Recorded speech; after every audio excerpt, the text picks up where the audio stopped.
నమస్కారం. Big debate ప్రత్యేక చర్చ కార్యక్రమానికి స్వాగతం.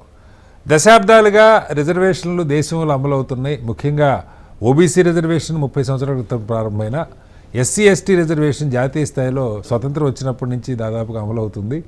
ఈ రోజుకి కూడా అనేక గందరగోళాలు, అనేక సందర్భాల్లో కోర్టుల చుట్టూ కేసులు, కోర్టులు సుప్రీంకోర్టులు చెప్పిన అంశాన్నే పదే పదే చెప్తున్నా కింది స్థాయిలో ఉద్యోగులు దాన్ని అమలు చేయడంలో చూపిస్తున్నటువంటి నిర్లక్ష్యం లేకపోతే ఇగ్నోరెన్స్ కారణంగా చాలామంది సఫర్ అవుతున్నారు. ఈ మధ్యకాలంలో 2 భిన్నమైన తీర్పులు సుప్రీంకోర్టు జడ్జిమెంట్కి వచ్చినాయి. జడ్జిమెంట్లో రాజస్థాన్ హైకోర్టులో జూనియర్ అసిస్టెంట్స్ నియామకానికి సంబంధించిన కేసుకు సంబంధించిన జడ్జిమెంట్ డిసెంబర్ 19న ఇచ్చారు. అలాగే కర్ణాటకలో ఐఎఫ్ఎస్ అధికారుల నియామకానికి సంబంధించి మరో కేసులో జడ్జిమెంటు జనవరి 6న ఇచ్చారు. ఈ 2 తీర్పులు నాణానికి చెరోవైపుగా ఉన్నాయి. ఇప్పటికీ కూడా జనరల్ కేటగిరీలో ఎస్సీ ఎస్టీ ఓబీసీలని తీసుకోకూడదు అన్న ఆలోచనలో కొంతమంది ఉద్యోగులు ఉంటున్నారు. ఆ కారణంగా సమస్యలు తలెత్తున్నాయి. జనరల్ కట్ ఆఫ్ కంటే ఎక్కువ మార్కులు వచ్చిన రిజర్వేషన్ కేటగిరీ విద్యార్థుల్ని ఓపెన్కి కన్సిడర్ చేయని కారణంగా అనేక సమస్యలు తలెత్తున్నాయి. ఈ అంశాల మీద వాళ్ళు బిగ్ డిబేట్లో ప్రత్యేకమైన చర్చను చేపట్టాం. చర్చలో మనతో పాటు కుమారస్వామి గారు, కొండపల్లి కుమారస్వామి గారు, తెలంగాణ ఎలక్ట్రిసిటీ డిపార్ట్మెంట్ బీసీ ఉద్యోగుల సంక్షేమ సంఘం అధ్యక్షులు వారు మనతో ఉన్నారు. అలాగే డాక్టర్ తులసిరెడ్డి గారు, కాంగ్రెస్ పార్టీ సీనియర్ నాయకులు, మాజీ పార్లమెంట్ సభ్యులు వారు ఉన్నారు. అలాగే విల్సన్ గారు, భారతీయ జనతా పార్టీ సీనియర్ నాయకులు, మాజీ ఎస్సీ కార్పొరేషన్ చైర్మన్ వారు కూడా మనతో ఉన్నారు. అలాగే రెహమాన్ గారు, సీనియర్ రాజకీయ సామాజిక విశ్లేషకులు వారు కూడా ఉన్నారు. ముందుగా కుమారస్వామి గారు నమస్తే. ఇది మీరు చూసే ఉంటారు, అంటే మనకి తెలుగు పత్రికల్లో పెద్దగా కవర్ కాలేదు, కానీ వాస్తవంగా జాతీయ మీడియాలో ఇదేదో ఒక సంచలనమైన తీర్పులాగా ఓపెన్ కేటగిరీకి ఎవరైనా ఎలిజిబుల్ అన్నది కొత్త అంశమేం కాదు. కానీ సుప్రీంకోర్టు దాకా అసలు ఎందుకు వచ్చింది, 75 ఏళ్ల తర్వాత కూడా ఎందుకు రావాల్సి వస్తుంది అంశం?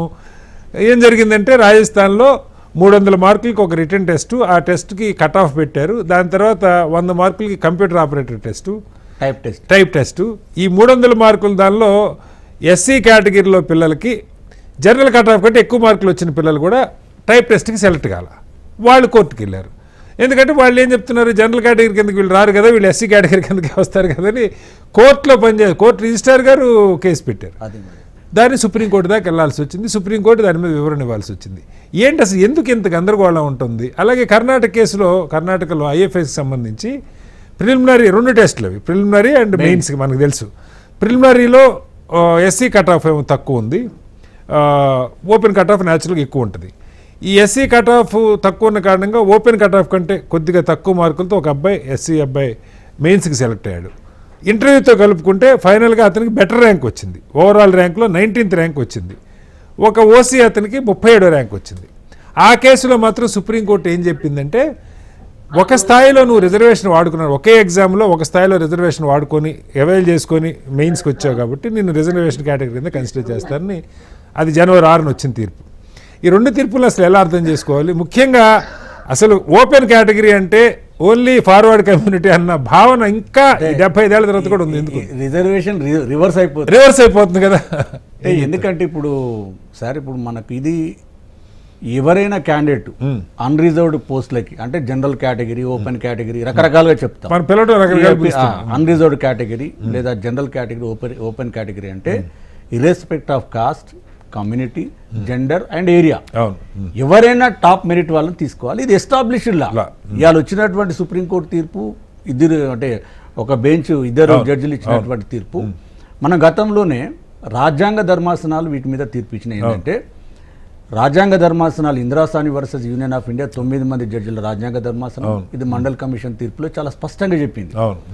ఎవరైనా రిజర్వేషన్ క్యాండిడేట్స్ ఎస్సీ కానీ, ఎస్టీ కానీ, ఓబీసీ కానీ వాళ్ళు జనరల్కి కాంపీట్ అయినట్లయితే, జనరల్ కట్ ఆఫ్ కంటే ఎక్కువ మార్కులు పొందినట్లయితే వాళ్ళని ఎట్టి పరిస్థితుల్లో కూడా రిజర్వేషన్లో అడ్జస్ట్ చేయొద్దు, అంటే ఓపెన్ కేటగిరీలో సెలెక్ట్ చేయాలి. దాని తర్వాత series of the judgement, RK Sabharwal, అది 5 జడ్జిల రాజ్యాంగ ధర్మాసనం, RK Sabharwal versus state of Punjab.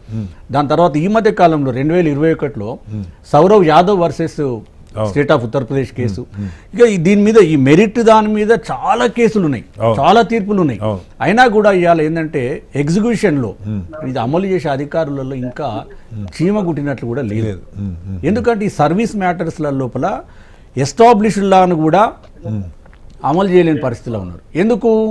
ఒకటి, ఈ రిజర్వేషన్ వాళ్ళకి అన్యాయం చేయాలి, లేదా ఓపెన్ కేటగిరీ వాళ్ళ కులాల వాళ్ళ ఉద్దేశపూర్వకంగానే. ఉద్దేశపూర్వకంగా చేయడం ఒకటి, లేదా డబ్బు లావాదేవీలు జరగవచ్చు, లేదా కొంతమంది తెలియక చేయడం అనేది చాలా తప్పు. ఎందుకంటే ఇన్ని సంవత్సరాల తర్వాత ఈ రిజర్వేషన్ యొక్క సిస్టమ్, రిజర్వేషన్లు ఏ విధంగా అమలు చేయాలని సుప్రీంకోర్టు, హైకోర్టులలో సిరీస్ ఆఫ్ ద జడ్జ్మెంట్స్ ఉన్నాక కూడా ఈవెన్ మనకి AP state subordinate service rules ఉన్నాయి, లేదా Telangana state subordinate service rules ఉన్నాయి, లేదా ఇతర డిపార్ట్మెంట్ సింగరేణి కానీ ఎలక్ట్రిసిటీ కానీ ఏ సర్వీస్ రెగ్యులేషన్ చూసుకున్నా చాలా స్పష్టంగా ఉంటుంది. గవర్నమెంట్ జియో కూడా ఉంటుంది.